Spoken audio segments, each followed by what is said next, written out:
Quel est le culte kainite le plus unique? Au milieu de cette culture extrême, entièrement dévouée au meurtre rituel, à la violence sacrée et à une foi fanatique, ceux qui vont naturellement se démarquer sont ceux qui vont paraître un peu plus normales, en quelque sorte. Au milieu des cultes, certaines voix ont commencé à s'élever pour remettre en question l'ordre établi, et ont fini par s'unifier. Ce n'est pas le culte le plus dominant, ni celui qui a les guerrières les plus sanguinaires, mais un culte né du doute, de la prophétie et de la défiance, les héros de la Crone. Pour comprendre pourquoi ce culte est si étrange au milieu des autres cultes, on va tout d'abord faire un petit rappel de ce que sont les filles de Cain elles-mêmes. Les filles de Cain sont un culte elfique voué au dieu du meurtre Cain, ou du moins à ce qu'il représente encore. Chez elles, la guerre n'est pas seulement une nécessité, c'est un rituel sacré. Le sang versé n'est pas une conséquence, c'est une offrande. Chaque bataille est une cérémonie, chaque mort un acte de dévotion.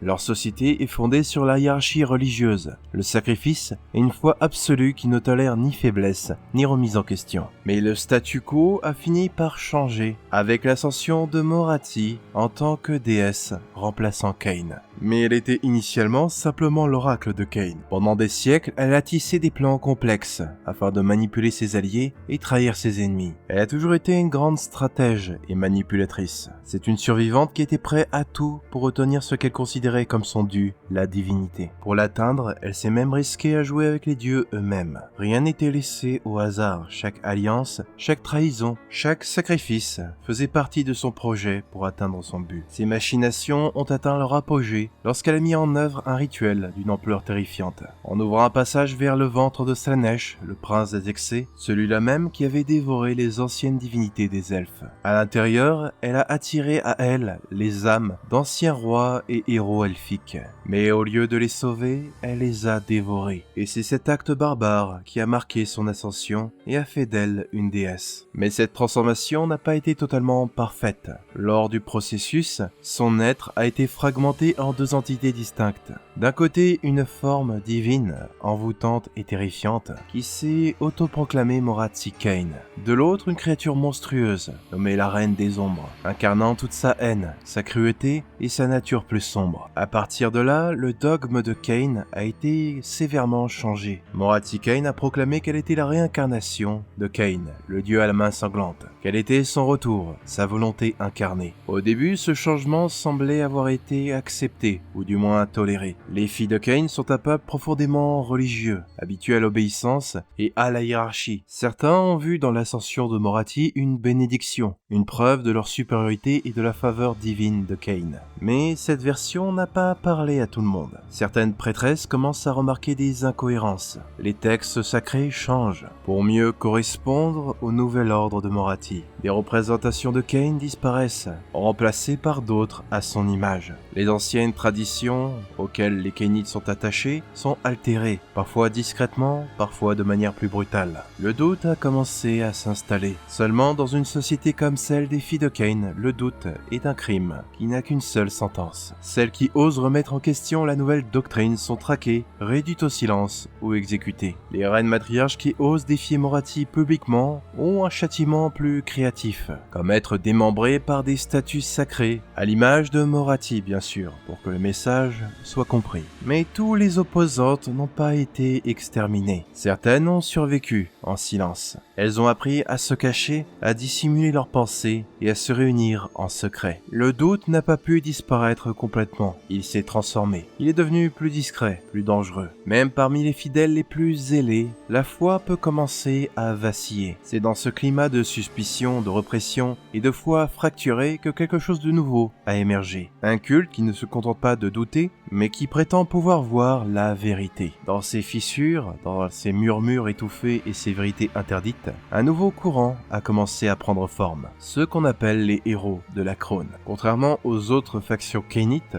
leur foi ne repose pas sur la dévotion aveugle, ni la glorification du massacre. Elle repose sur quelque chose de bien plus ancien, la mémoire d'une déesse oubliée, Morai Egg. Avant l'ascension de Morathi, Morai Egg n'était qu'un vestige du passé, une divinité elfique consumée par Slaanesh dans des temps anciens. La déesse elfique qu'on nomme la tisseuse de prophéties ou la gardienne des âmes, à peine évoquée dans les textes interdits ou des traditions marginales. La sauvegarde de sa mémoire survivait à peine. Elle était tolérée tant qu'elle restait insignifiante. Mais cela a commencé à changer avec une seule elfe, qui semblait insignifiante aux yeux de tous, mais qui a empêché qu'elle soit totalement oubliée. Kretusa, celle qui allait devenir l'oracle sorcière. À l'origine, Kretusa n'avait rien d'une héroïne, ni d'une prophétesse. Elle était une acolyte marginale, méprisée par ses pairs, davantage attirée par les textes interdits et les vérités oubliées que par les rites sanglants de son ordre. Là où les autres cherchaient la gloire dans le combat, elle cherchait des réponses. Elle affirmait entendre une voix dans ses rêves, une présence ancienne, fragmentée, qui lui murmurait des visions de tragédies passées et de futurs incertains.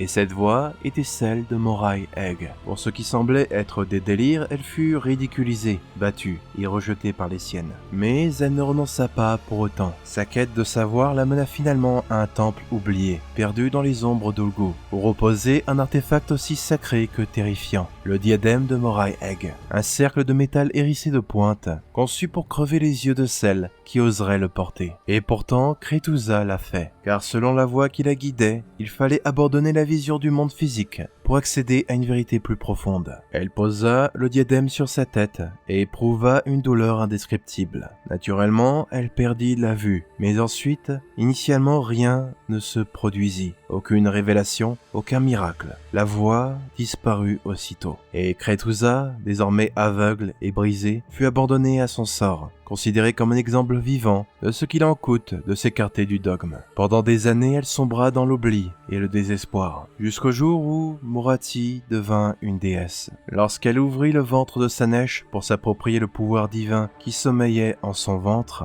quelque chose d'inattendu se produisit. Un fragment d'une des anciennes divinités elfiques consumées depuis des millénaires est parvenu à s'échapper. Un fragment de Moray Egg. Et ce fragment trouva son chemin vers Kretusa et son diadème. Dans la cellule où elle était maintenant enfermée, son corps se transforma, déchiré par une nouvelle puissance. Des ailes sombres jaillirent de son dos, et son esprit fut inondé de visions, des futurs possibles, des destins entremêlés, des vérités incomplètes. Et avec elle, la voix qu'elle entendait auparavant est revenue. Kretusa n'était plus une acolyte oubliée, elle était devenue l'oracle sorcière, la prophétesse de Moray Egg. À partir de ce moment, tout a changé. Là où Morathi impose une vérité unique, Kretusa a commencé à prêcher des futurs multiples. Là où la déesse exigeait une foi absolue, l'oracle a apporté une autre voie. Elle ne promet pas la victoire, la gloire, seulement la vérité, aussi dérangeante soit-elle. Les dissidents ont alors commencé à se rassembler autour d'elle. Des prêtresses en fuite, des exilés, des croyantes rejetées par le culte dominant, tous ceux qui doutaient, tous ceux qui refusaient d'accepter le mensonge, trouvant en Kretusa une alternative. C'est là que les héros de la Crone sont passés de différents individus dissidents dispersés à ce qu'ils sont maintenant. Contrairement aux autres cultes kénites, ils ne cherchent pas seulement à s'imposer par la force brute. Leur puissance repose avant tout sur la connaissance du futur. Avant chaque bataille, leurs membres pratiquent des rituels de prophétie, utilisant le sang et les sacrifices pour entrevoir ce qui est à venir. Leurs guerrières ne frappent jamais au hasard. Elles esquivent les coups avant même qu'ils ne soient portés. Elles attaquent au moment exact où l'ennemi est vulnérable. Chacun de leurs mouvements semble guidé par une main invisible. Kretusa elle-même plane au-dessus des champs de bataille, entourée de corbeaux lui servant Dieu. Bien qu'aveugle, elle voit plus que quiconque. Elle perçoit les fils du destin, même si elle ne peut pas toujours les comprendre. Et c'est vraiment là où ce culte est différent des autres. Mais cette différence fait d'eux une menace. Aux yeux de Morathi, ils ne sont pas simplement des hérétiques. Ils sont une menace pour son règne. Non pas parce qu'ils sont une menace militaire, mais parce qu'ils pourraient révéler sa supercherie. Alors elle les traque tous. Et elle a envoyé ses espions infiltrer leurs rangs. Chacune de leurs réunions a fini par être un danger mortel. Mais les fidèles de la Crone ont commencé à faire de même à l'intérieur des forces de Morathi. Ce conflit s'est alors transformé en une immense guérilla.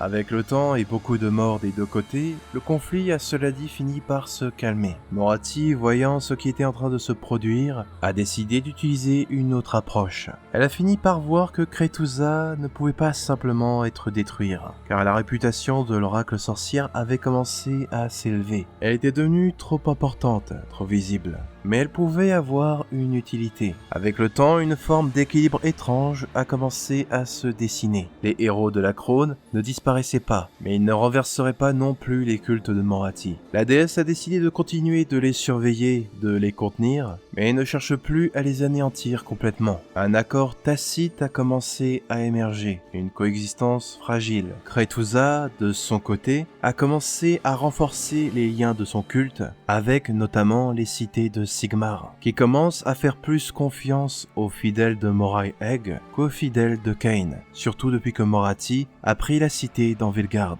Petit à petit, ce culte se forge un avenir dans le destin qu'il entrevoit, continuant de chercher la vérité. Merci pour avoir regardé la vidéo jusqu'au bout, j'espère qu'elle vous aura plu, et à la prochaine.